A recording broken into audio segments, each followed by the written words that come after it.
today we're going to talk about red osier dogwood, why it's so amazing, and how you can easily propagate 50 more. I'm serious, anybody can do this. I want to show you what the mature plant looks like, so we're going to go on a hunt for red osier dogwood. After that, you'll want to stick around to see the results from last year's dogwood cuttings. Did they root, or will I have to start all over again?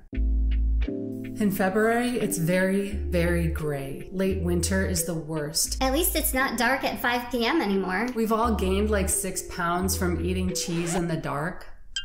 Where it's mostly gray, there's still color.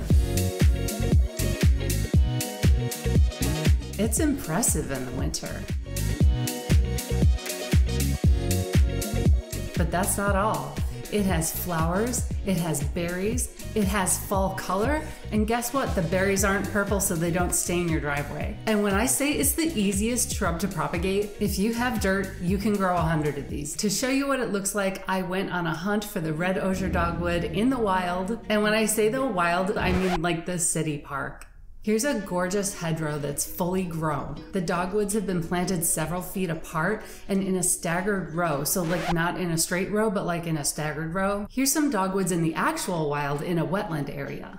Red osier dogwood is one of the few shrubs that can tolerate standing water for a while. That's why I use it in my rain garden. The roots are very wiry and strong. I think that helps the roots keep water out during flooding. Buttonbush and American willow, YouTube doesn't want me to say the common name.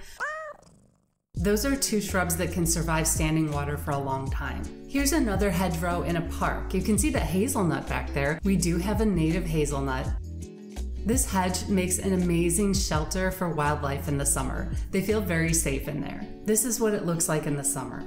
Lots of caterpillars are hosted on this shrub, so that means a lot of butterflies and a lot of food for baby birds. If you're learning a lot from these videos, go ahead and subscribe to the channel. It lets YouTube know that people are interested in growing native plants. I can't forget that this is really popular to use for holiday decorations. You can look up red osier dogwood or red twig dogwood on Etsy. There's a ton of photos on Pinterest of how to style these, and you really don't have to feel bad about cutting some of the branches because they really grow back very fast the next year. I know I shouldn't have to say this, but please only cut these from your own property. Don't ever go out into the wild and harvest for decorations. Never cut or take plants from natural areas. These make a perfect hedge if you want a privacy screen, maybe from the road or between properties, and you can grow an entire hedge from cuttings if you want, basically for free.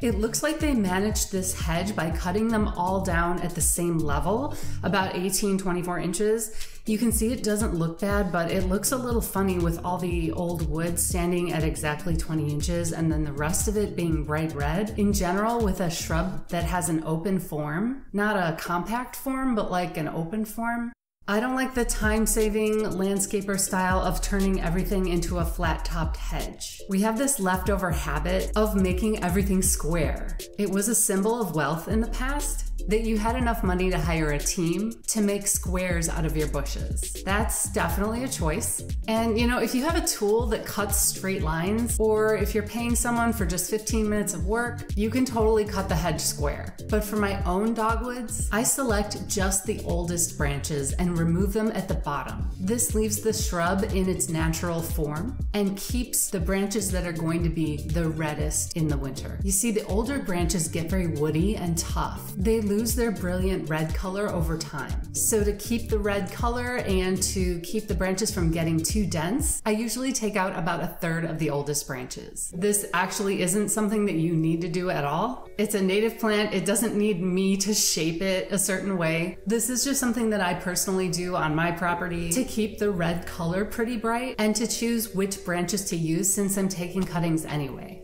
How to make cuttings. Today I'm going to give it a prune in late winter to show you how I propagate red twig dogwood from cuttings.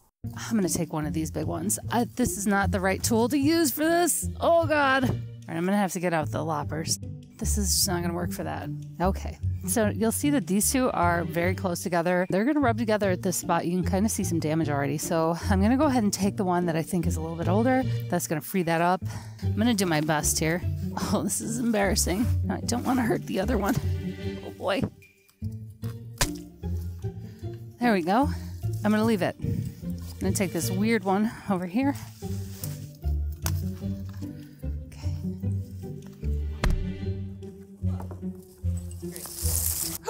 Oh no. Yeah, I broke my microphone receiver. Be the first person to join my dad at my Patreon to get me a new microphone. I'll give you a shout out in the next video. Back to cutting.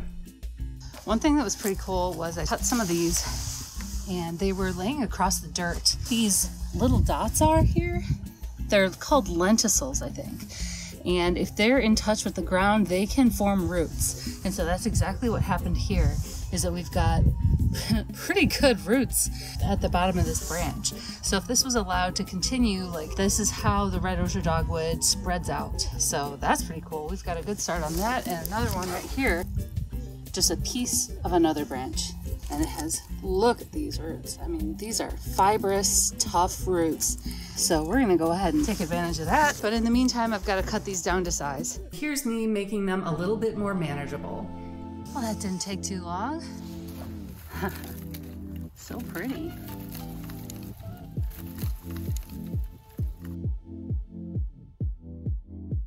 You can make these cuttings about 12 to 18 inches tall. Make sure the Y is toward the sky, this end up, okay? So you don't want to put this end in the ground. You want this end to be pointing up toward the sky when you plant it. Do not bring these inside for a couple of days and then bring them back outside to plant in the cold. If they're inside for too long, they'll come out of dormancy and start growing leaves, and that's not what you want. You want to grow roots with these cuttings. If you can't plant them immediately, you can put them outside in a little bit of water. This will keep them fresh for a few days, but you really need to get them in the ground pretty quickly. This is not a house plant that is from the jungle and likes to be propagated in water. This is a North American woody shrub. It tolerates water, but it's not a jungle plant. It doesn't make enough roots to soak up that water quick enough, and so the stem ends up just rotting in the water.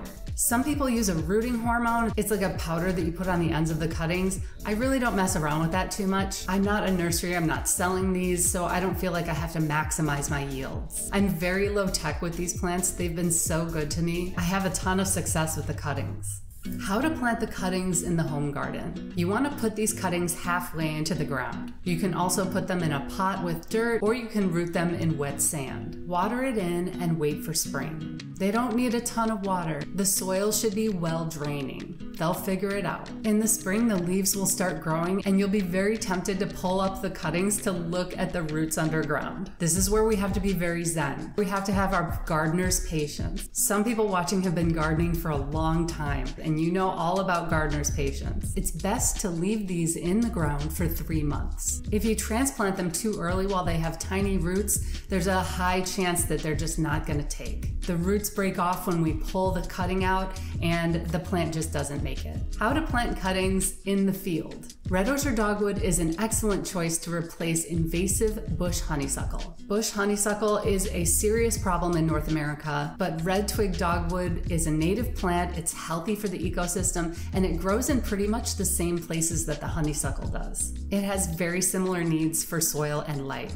Just make a slice in the soil with a shovel. This is how a lot of people with large areas of land will do restorations or make food plots for wildlife. You can check back in a year to see your results. It's been 1 year since my cuttings went into the soil. I took cuttings from these exact shrubs and I put them in the ground in 2 clumps. All right, so we just want to see what the roots look like, and I see like some really good ones over here. You can see that there's some that didn't make it, right? So this one rotted, and that's fine. That's pretty normal. Looks like we got about 75%. 75% of them are still alive, which is great. I mean, look at this growth. This is all new growth. All of this flexible stuff, all this stuff up here is all new. Everything that I planted last year was only this tall. Now, I don't know how hard this is gonna be. Oh, I can feel these roots down there. I'm actually cutting through some of them. Probably need a garden fork or something. Looks like this group is gonna wanna come out. Note for next year, maybe don't plant them in huge groups. Maybe space them out just a little bit more. They are really spreading out. Whoa. There we go. Wow. Oh man, this one just keeps going. Oh, look at those roots. Look at that. That is gonna be a shrub. And this one is smaller and it's got smaller roots, but that's okay. It's gonna grow so fast this year. So look at that. So they all came out of all these little lenticels here.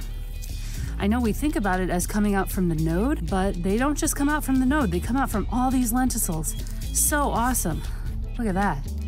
So I have a whole bunch of cuttings here that did great when we put them in the ground. They're gonna get huge this year. These cuttings are ready to be planted in the ground anytime this spring. In one more year, they'll be 6 feet tall. These guys grow like crazy. I hope you feel empowered to grow red osier dogwood from cuttings this year. Late winter is the best time to take cuttings, but these plants are so forgiving, you can still take cuttings all the way through the summer. Let me know in the comments what plants you'd like to grow from cuttings. Maybe I can give it a try in a future video. In the meantime, you can check out some of my other videos on some of my favorite native plants.